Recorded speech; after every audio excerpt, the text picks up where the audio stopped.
ಹಿಡಿಬೇಕು, ಕ್ಲಚ್ ಹಿಡಿಬೇಕು. ಸ್ಟಾರ್ಟ್ ಮಾಡ್ಕೊಳ್ಳಿ ಕ್ಲಚ್ ಹಿಡಿಬೇಕು.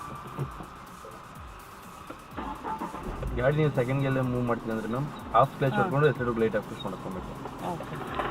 ಇಲ್ಲ ಫಸ್ಟ್ ಗೇರ್ ಹಾಕೊಂಡು ಕ್ಲಚ್ ಇದು ಮಾಡಿದ್ರೆ ಅದು ಲೈಟಾಗಿ ಪಾಸ್ ಆಗುತ್ತೆ. ಗಾಡಿ ಜರ್ಕೊಡಿಯಲ್ಲ ಹಾಫ್ ಕ್ಲಚ್ ಹೊಡ್ಕೊಂಡ್ರೆ. ನೋಡ್ಕೋಬೇಕು ನೀವು, ಫುಲ್ ಹೊಡಿಬೇಕು. ಆ ಕಡೆ ಗಾಡಿ ರೈಟ್ ಸೈಡಲ್ಲಿ ಇವಾಗ ಲೆಫ್ಟಲ್ಲಿ ನೋಡ್ಕೊಳ್ಳಿ, ಲೆಫ್ಟಲ್ಲಿ ಟಚ್ ಆಗಲ್ಲ, ಬಟ್ ರೈಟ್ ಸೈಡಲ್ಲಿ ನೋಡ್ಕೊಳ್ಳಿ.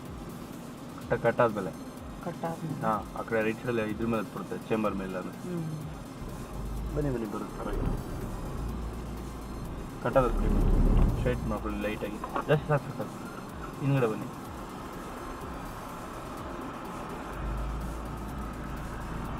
ಹೆಚ್ಚಾಗಲ್ಲ, ಹೆಚ್ಚಾಗಲ್ಲ. ಬನ್ನಿ ಸ್ಟ್ರೈಟ್ ಮಾಡ್ಕೊಳ್ಳಿ.